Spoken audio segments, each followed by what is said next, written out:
उसके बाद सर जो पर्पस के लिए वक्फ क्रिएट किया जाता है, बेसिकली 3 पर्पस होता है, रिलीजियस, चैरिटेबल एंड पायस। उसका हो रहा है कि नहीं हो रहा है, और इनकम जनरेशन खास करके जो वेलफेयर काम है उसका हो रहा है कि नहीं हो रहा है, इसका भी इफेक्टिव गवर्नेंस का प्रावधान हमने रखा हुआ है।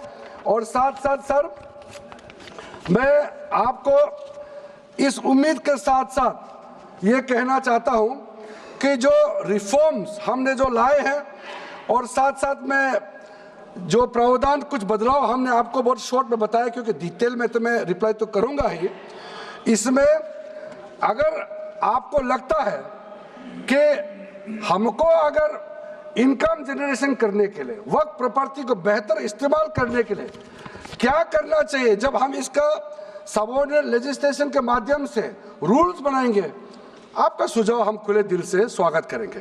क्योंकि आखिर तो प्रॉपर्टी देश का है, किसी का भी हो, उसको अगर अच्छा से चलाना है तो आप सुझाव देंगे तो हम तो पूरा वेलकम करेंगे उसमें। इसलिए आज मैं मेंबरों के साथ साथ जो कई दरगाह है, कई मस्जिद के इमाम है, कई लोग जो मुझे मिले, उन्होंने भी बहुत अच्छा सुझाव दिया है। उसको डिटेल में मैं यहाँ कहना नहीं चाहता हूँ, लेकिन हम रिकॉर्ड में रखा है, कई अच्छे अच्छे सुझाव हमारे पास आए हैं, वो भी हमने नोट करके रखा है। एक इम्पोर्टेंट पॉइंट को मैं अब आपके सामने भी रखना चाहता हूँ। ये जो हमने एक डेफिनेशन में जो बदलाव लाया है, इस डेफिनेशन में बदलाव का सबसे बड़ा मतलब ये है कि मुसलमानों में भी जो वक्फ के अंदर में अपना प्रॉपर्टी, वक्फ प्रॉपर्टी इस वक्फ बोर्ड के प्रावधान से गवर्न करना चाहते हैं, मोस्ट वेलकम है। अगर वो ट्रस्ट के माध्यम से अपना प्रॉपर्टी का अलग तरीके से वक्फ करना, वो चलाना चाहता है, मैनेज करना चाहता है, उसके लिए भी छूट दिया गया है। तो इसमें जो आप लोग बार बार कहते हैं कि वक्फ बोर्ड में गैर मुसलमान कैसे आ रहा है, इसका मैं छोटा सा एग्जांपल देना चाहता हूँ। अभी हम लोग किसी धर्म, किसी जाति का हिसाब से तो हम एमपी नहीं बने हैं, हम तो ऐसे सिटीजन होकर के एमपी बने हैं। तो अगर मेरा कॉन्स्टिट्यूंसी वाला हमको कहेंगे कि किरण रिजिजू मेरा यहाँ नहीं आ सकता है, हमारा धर्म और तुम्हारा धर्म अलग है, तो कैसे होगा? मैं तो एज एमपी, मेरे पास अथॉरिटी है, मैं जा सकता हूँ। उसी प्रकार से आपका ट्रस्ट है, ट्रस्ट को चलाता है चैरिटी कमिश्नर। तो ट्रस्ट वाला कैसे कहेंगे कि चैरिटी कमिश्नर मेरा जात का ही होना चाहिए? चैरिटी कमिश्नर तो गवर्नेंस को संभालने के लिए है, चलाता तो ट्रस्ट है। उसी प्रकार से आप कैसे कह सकते हैं कि मेरा वक्फ प्रॉपर्टी को देखने के लिए वक्फ बोर्ड में गैर मुसलमान नहीं हो सकता है? आप कैसे कह सकते हैं? ये तर्क को आप थोड़ा गहराई से सोचिए, क्योंकि ये बार बार कहा गया है, मैं नाम नहीं लूंगा, वो बाद में तो बोलेंगे हमारे कुछ लोग हैं कि मुस्लिम का अफेयर्स में नॉन मुस्लिम क्यों आ रहा है। अरे ये धार्मिक व्यवस्था से कोई लेना देना नहीं है, मैं बार बार कह रहा हूँ। इसलिए ये प्रॉपर्टी है, वक्फ प्रॉपर्टी है, आप लोग इसको समझिएगा। उसके बाद सर ये जो हमने जो 2013 के बाद कुछ बदलाव जो किए हैं, वक्फ बाय यूजर में कुछ लोग ने शंकाएं व्यक्त किया है, कह रहा कि वक्फ बाय यूजर हटाने के बाद अब सरकार जो है मस्जिदें छीन लेंगे, दरगाह छीन लेंगे, मुसलमानों का प्रॉपर्टी छीन लेंगे, ऐसे बोलते हुए मैंने सुना है। इस तरह का कई जगह में बोला है। मैं इसमें साफ साफ कहना चाहता हूं, हम लोग सब हर किसी ना किसी राज्य से आते हैं। We all belong to each and every part of our country. We are together. We may belong to different states and union territories. We are all Indian. ये अथॉरिटी राज्य सरकार को हमने कैसे दिया? जो प्रॉपर्टी वक्फ यूजर को हम लोगों ने हटाने के बाद ये प्रावधान सुरक्षित किया है, ऑथोराइज किया स्टेट गवर्नमेंट को कि जो प्रॉपर्टी रजिस्टर्ड हो चुके हैं, जब आप नमाज पढ़ते हैं, रजिस्टर्ड है, डॉक्यूमेंट है, उस पे कोई हस्तक्षेप नहीं होगा। ये कानून प्रोस्पेक्टिव है, रेट्रोस्पेक्टिव नहीं है। ये आप लोग बहुत क्लियर से सुन लीजिए, ये किसी का जमीन छीनने का कानून नहीं है। ये किसी का राइट, किसी का हनन करके उसका प्रॉपर्टी को हड़पने का नहीं है। राज्य सरकारों को अधिकार दिया गया है कि जो ऑलरेडी रजिस्टर्ड है उसका तो कोई डिस्प्यूट नहीं है, लेकिन जो डिस्प्यूटेड है, जो कोर्ट में पेंडिंग है उसको हम यहाँ कानून बना के कैसे हटा सकते हैं? कोर्ट का पावर को तो हम ले नहीं सकते सर। इसलिए यहाँ बार बार ये लोग माइक बजा बजा करके झूठ 100 बार भी बोलो, कुछ होने वाला नहीं है।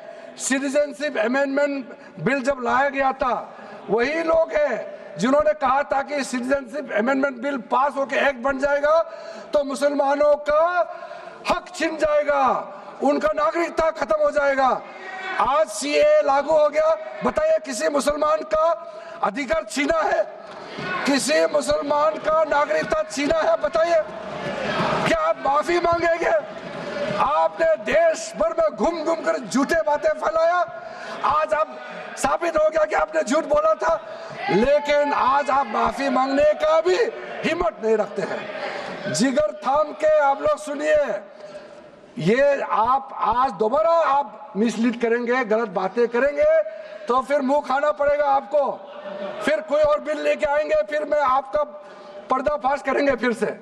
इसीलिए सर हम लोग तर्क पे जाइए, पॉइंट पे जाइए। इसलिए दूसरा, महिलाओं के लिए अध्यक्ष महोदय जी, क्योंकि फैमिली में पुरुष महिला सब होते हैं, तो इसमें हमने एक सिंपल प्रावधान रखा है कि एक कोई भी मुसलमान जब वर्क क्रिएट करता है, सबसे पहले उस परिवार में जो महिला का अधिकार है उसको सुरक्षित करके ही आप वर्क क्रिएट कर सकते हैं। नहीं तो पहले ऐसा होता था, वर्क क्रिएट कर दिया, आपका बच्चों का अधिकार खत्म हो गया, महिला का अधिकार खत्म हो गया। आप वर्क उसी प्रॉपर्टी को क्रिएट कर सकते हैं जो आपका हकदार है, जो आपका 100% हिस्सा है, उसी को ही आप वर्क क्रिएट कर सकता है। बच्चों का और महिला का अधिकार नहीं छीन सकता है। ये बहुत बड़ा रिफॉर्म है।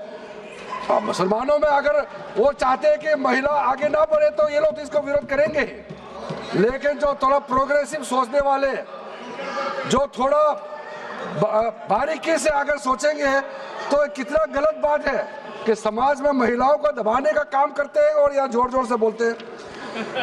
अध्यक्ष महोदय जी, सारा मैनेजमेंट जो सरकार का जमीन या प्राइवेट का जो जमीन है, इसका कलेक्टर को इन्होंने कमेटी के माध्यम से सुझाव किया है कि हर चीज कलेक्टर को क्यों ऑथोराइज किया गया है। तो कमेटी के बात को माना है कि कलेक्टर से ऊपर कोई भी अधिकारी, कलेक्टर से ऊपर जो अधिकारी है वो देखेंगे सरकारी जमीन और कोई डिस्प्यूट है वक्फ बोर्ड के साथ या किसी मुतावली के साथ डिस्प्यूट है, उसका जांच कलेक्टर के ऊपर अधिकारी करेंगे। ये कमेटी ने सुझाव दिया था और उसी को मान करके आज इस सदन में पेश किया जा रहा है। एक महत्वपूर्ण सुझाव हम लेके आ रहे हैं, अमेंडमेंट लेके आ रहे हैं, इसमें मैं मानता कोई विरोध नहीं करेगा। ये इसमें शुरू में छूट गया था, मैं सर खुले दिल से आपको कहना चाहता हूं, लेकिन बहुत सोच समझ के साथ ये प्रावधान अमेंडमेंट हम लेके आ रहे हैं कि जब आप वक्फ प्रॉपर्टी क्रिएट करेंगे तो ऐसा नहीं होना चाहिए कि आप ट्राइबल एरिया में जाकर के आदिवासी का जमीन को आप वक्फ क्रिएट कर दें, ये नहीं होना चाहिए। इसलिए हमारा देश के आदिवासियों का संरक्षण को ध्यान में रखते हुए शेड्यूल 5 और शेड्यूल 6 में आप वक्फ प्रॉपर्टी क्रिएट नहीं कर सकते हैं। ये एक महत्वपूर्ण अमेंडमेंट लेके आया है। डिटेल में अब आगे अध्यक्ष महोदय आपको मैं बताऊंगा। वक्फ ट्राइब्यूनल के बारे में सर मैं संक्षेप में, अभी फ्लोर खुलने वाले हैं, मैं आपके हाथ फ्लोर छोड़ने वाले हैं, तो मेरा जो वाइंड अप को आप ध्यान से सुन लीजिए। जो ट्राइब्यूनल है, ट्राइब्यूनल में 2 मेंबर का हमने प्रस्ताव रखा था, तो कमेटी ने कहा कि 2 मेंबर ठीक नहीं है, इसमें 3 मेंबर होना चाहिए। ये प्रस्ताव भी मंजूर किया गया है। तो वक्फ ट्राइब्यूनल में 3 मेंबर होगा फिक्स टेन्योर का साथ, और उसमें आज टोटल लिटिगेंस 14,417 केसेस है। आप सोच के देखिए, तो ट्राइब्यूनल में जल्दी जल्दी केस डिस्पोज हो, 3 मेंबर्स का ट्राइब्यूनल बनाया गया है। उसके बाद में उसका टेन्योर को फिक्स किया गया है।